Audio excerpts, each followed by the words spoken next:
Allora, credo che la vicenda sia ben nota a tutti, sia all'assessore che all'Aula.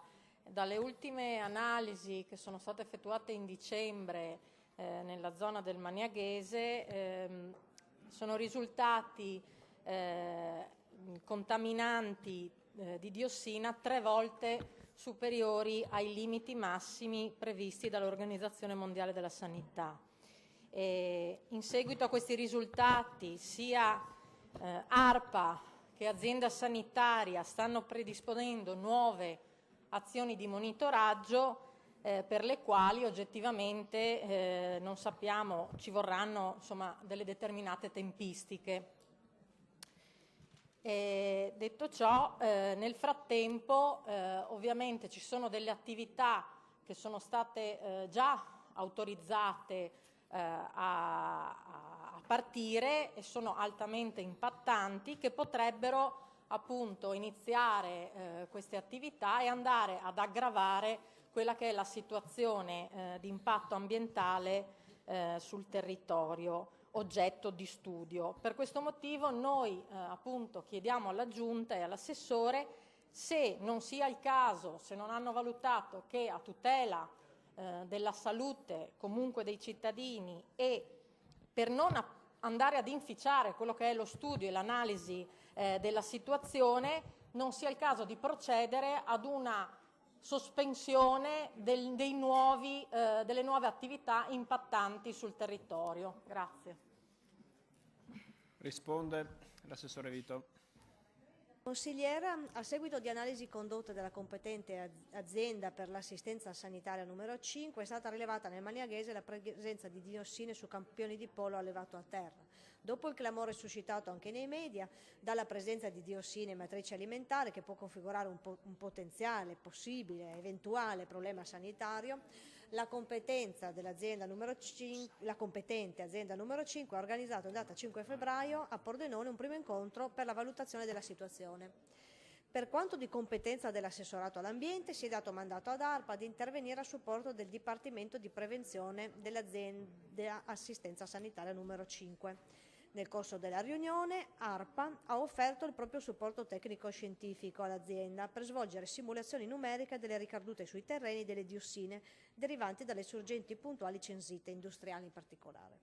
Queste simulazioni potranno essere utilizzate dalla sanità, in particolare veterinaria, per stimare le dosi ragionevolmente assorbibili dai polli che vivono all'aperto nella zona in questione. Per condurre lo studio sulle ricadute delle emissioni industriali dovranno essere fatte diverse assunzioni, sarà perciò importante definire un protocollo condiviso con le aziende sanitarie sui diversi passi da compiere. Con nota del 9 febbraio l'AS 5 ha chiesto formalmente la collaborazione di ARPA per condurre l'indagine ambientale congiunta che ha dunque avvio in questi giorni. Solo a seguito dell'approfondimento in parola sarà possibile disporre di informazioni specifiche finalizzate a supportare i decisori nelle iniziative di propria competenza. Si evidenzia che, in via generale, le autorizzazioni alle attività produttive, incluse quelle presenti nelle zone del Maniaghese, sono rilasciate dagli enti competenti nel rispetto della normativa in materia di tutela dell'ambiente e della salute umana, nonché delle conclusioni sulle BAT, le BAT Conclusion, emanate in continuo aggiornamento sotto forma di decisione della Comunità Europea. Gli enti locali, l'ARPA e l'AS, esercitano, per quanto di rispettiva competenza, un controllo continuo e costante sulle emissioni delle attività produttive. Da tutto quanto sopra non emergono allo Stato elementi tali da destare preoccupazione dal punto di vista ambientale, anche se comunque la situazione, come sopra detto, permane all'attenzione. Bene, la parola alla consigliera Fartolin per la replica. Allora, io prendo atto che nessuno si prende la responsabilità di applicare il principio di precauzione, neanche l'azienda sanitaria, che ha riscontrato dei valori esattamente 3 volte ai limiti di legge e si è limitata a sconsigliare il consumo dei polli ai proprietari, unicamente ai 2 proprietari, come se il resto del territorio non fosse interessato da possibili, non diciamo che sia sicuramente inquinato, ma da possibile inquinamento da diossina. Detto ciò, ricordo che le direttive europee stabiliscono per tali livelli di diossina che le autorità devono assolutamente ricercarne le cause e eventualmente rimuoverle. Vorrei capire come si possa pensare anche solo alla possibilità di andare ad aggravare una situazione oggetto di monitoraggio speciale.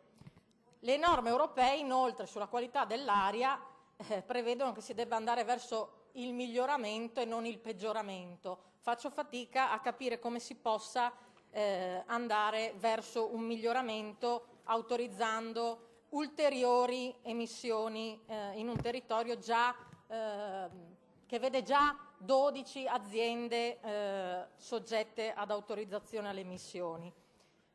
Inoltre, la stessa autorizzazione prevede che quando sopravvengono ulteriori elementi che non sono stati presi in considerazione in sede di autorizzazione, l'autorizzazione può essere rivista.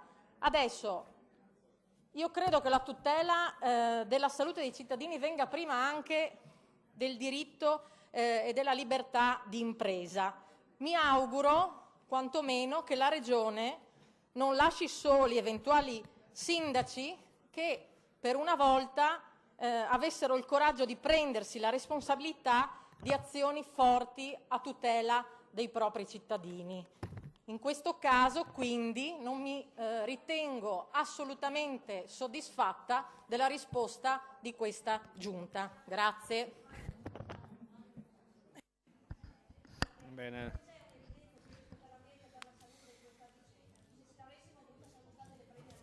Bene, chiari. Avrete modo, signore, gentili signore, è da 2 giorni che è da 2 giorni che